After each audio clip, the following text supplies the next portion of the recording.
Maling berkedok gizi dan kultur penjilat. Tio Ardianto.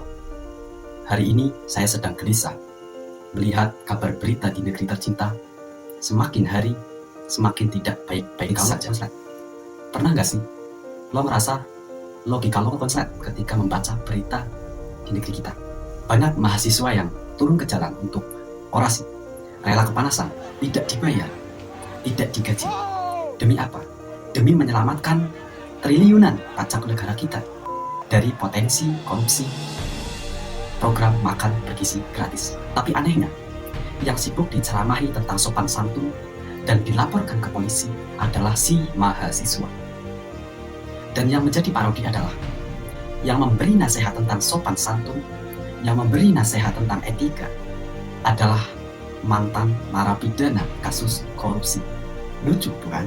Selamat datang di negara Konoha, di mana mencuri uang negara, merampas uang negara secara diam-diam, yang penting senyum ramah masih dianggap beradab daripada manusia yang lantang berbicara membongkar kebusukan. Assalamualaikum Bang, selamat sore. Ya, waalaikumsalam, selamat sore. Waduh, udah ketemu lagi aja di Polres Tangsel dan Merangkamu Bang. Ini saya melaporkan mantan ketum BEM atau presiden BEM UGM ya, presiden mahasiswa UGM atau ketum BEM UGM ya. Hari ini kita akan bedah skenario liar di balik kasus Tio Ardianto, ketua BEM UGM. Dari mulai spekulasi pembungkaman secara fisik, munculnya industri relawan tukang lapor, sampai taktik licik bernama tone policing. Kita bakal preteli isi kepala para pembela kekuasaan ini pakai logika telanjang. Mari kita bahas. Sebelum masuk ke dalam pembahasan, di sini saya akan menjelaskan tentang 3 materi inti, yaitu ada 3 bab. Bab 1, bab 2, bab 3. Bab pertama yaitu skenario pelenyapan fisik. Nah, bab kedua yaitu menelanjangi logika relawan tukang lapor. Nah, bab ketiga adalah tentang tone policing dan standar etika, yang saya rujuk kepada kasus Idrus Marham yang menasihati mahasiswa, padahal dirinya seorang mantan narapidana kasus korupsi. Kita masuk ke dalam bab 1, yaitu skenario pelenyapan fisik sama dengan bunuh diri. Ada 3 efek yang akan terjadi jika orang di lingkaran kekuasaan akan memakai cara Orde Baru untuk menyentuh si pengkritik atau Tio. Yang pertama, efek Streisand dan lahirnya sebuah martir.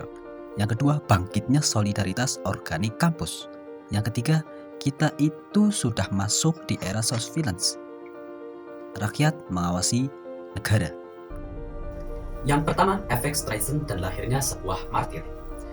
Menghilangkan tubuh fisik seorang pengkritik justru akan mengabadikan pesan si pengkritik tersebut. Begitu Tio disentuh secara fisik, maka publik akan mengambil kesimpulan bahwa pesan yang disampaikan oleh Bung Tio, kritik yang disampaikan oleh Bung Tio akan diklaim 100% adalah kebenaran.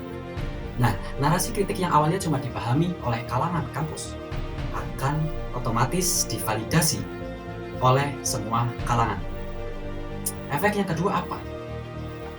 Munculnya solidaritas organik kampus. Mengenai kampus UGM, kampus UGM itu bukan kampus kemarin sore. Menyentuh ketua BEM UGM sama dengan menyalakan lonceng perang ke seluruh mahasiswa. Nah, yang ketiga, kita ini masuk ke dalam era surveillance atau rakyat mengawasi sebuah pemerintah atau rakyat mengawasi negara.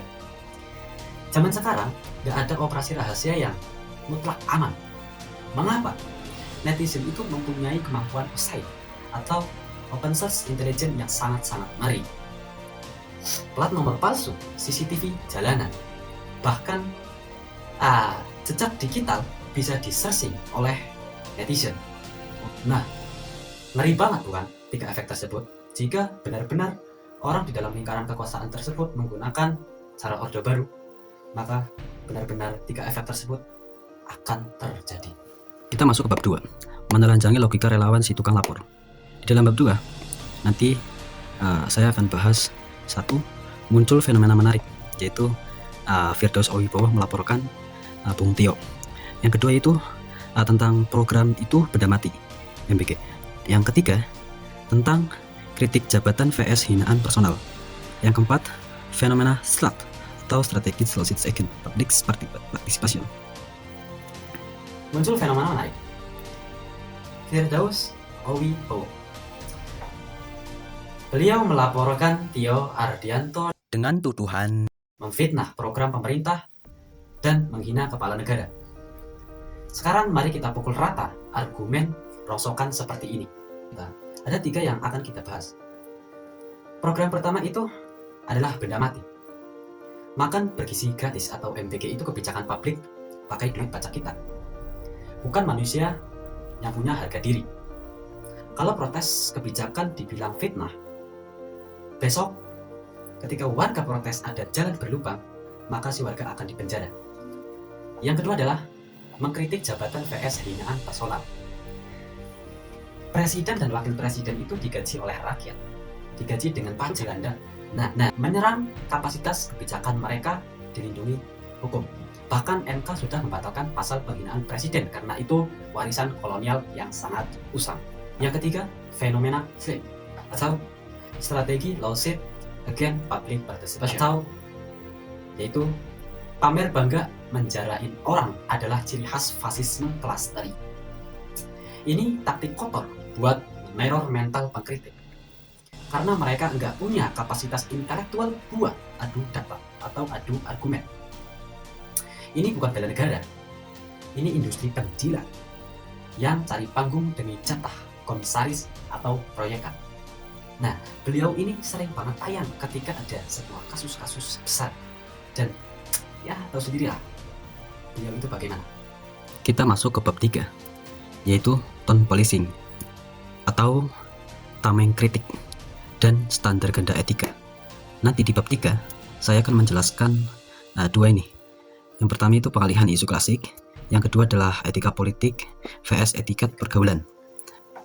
Baik, sekarang kita masuk ke dalam bab 3, yaitu tone policing dan standar ganda etika.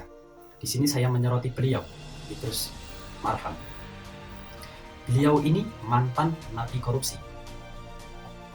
Idrus Marham ikut nimbrung meminta kepada mahasiswa agar ketika mengkritik sebuah kebijakan pemerintah itu harus memakai etika.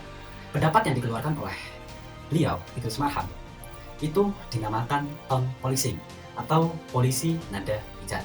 Baik, kita masuk dalam nomor 1, pengalihan isu klasik. Ketika penguasa kalah data, mereka nggak akan debat substansi datanya, namun mereka akan menyerang dengan cara menyampaikan diksi, nada, dan muka ngegas. Yang tadinya isu makan gratis rawan dikorupsi, ini digeser menjadi pantas nggak mahasiswa ngomong kasar, pantas nggak mahasiswa mengkritik dengan cara bahasa kasar. Nomor 2, etika politik vs etika pergaulan. Ini yang dibahas-bahas. Elit kita sengaja mengkerdilkan makna etika. Etika yang sebenarnya adalah etika politik itu soal integritas, kejujuran ekstrim, dan nggak mau disuap atau anti suap. Apa pesan yang bisa kita ambil dari pelajaran ini?